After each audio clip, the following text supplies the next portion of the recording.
I wasn't supposed to exist in 1975.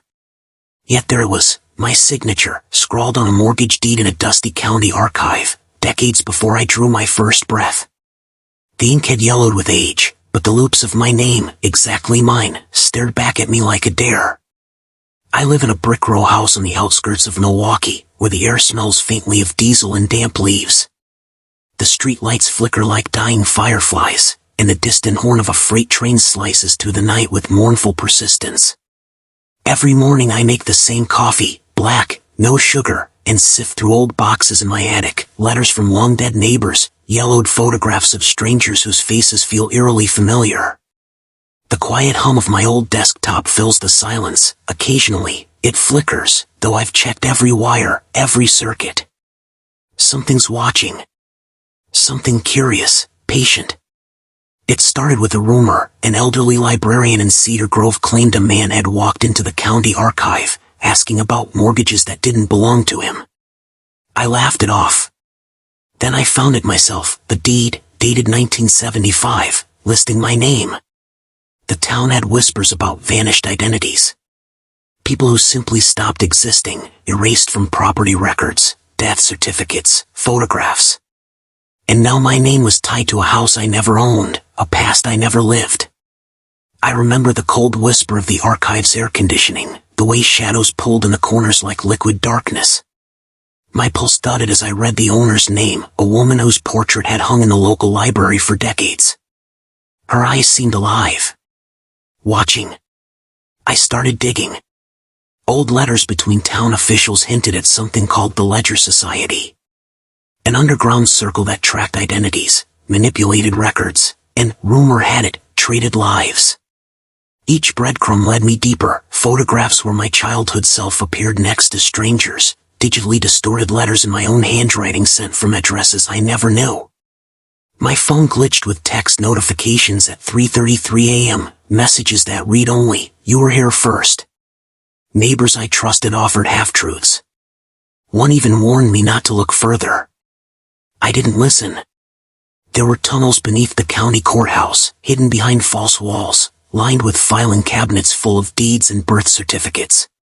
I slipped inside one night, flashlight trembling, heart hammering against my ribs. Names I recognized, and names I didn't, danced in a beam. Every document smelled of dust and decay, yet every signature carried uncanny familiarity. The worst part? My sister, Claire. I thought she'd always been my ally.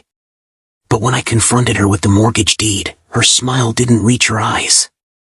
"You should have left it alone," she said, voice low, almost a hiss.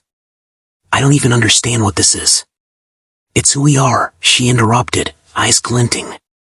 "Or what we were. They decide. And some of us make choices to survive."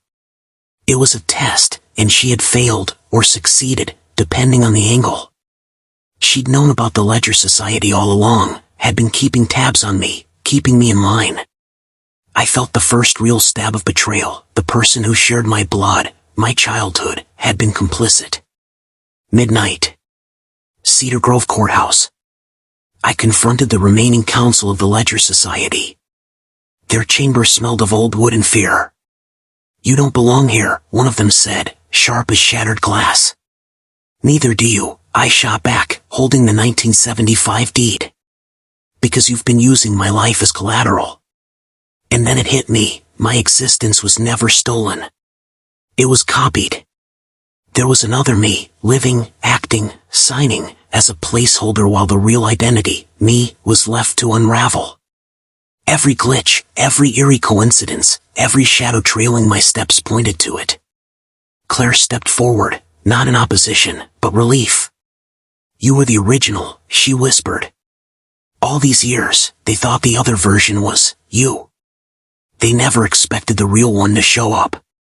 The room went silent. I held the deed like a weapon, like proof that I had survived timelines, errors, and manipulations. Their faces twisted as the realization hit, the doppelganger, the fraud. They'd never anticipated the original rising from the dust. The courts quietly nullified the false deeds. The other me disappeared, leaving a void filled with eerie questions. Claire moved away. Cedar Grove resumed its sleepy, fog-drenched existence.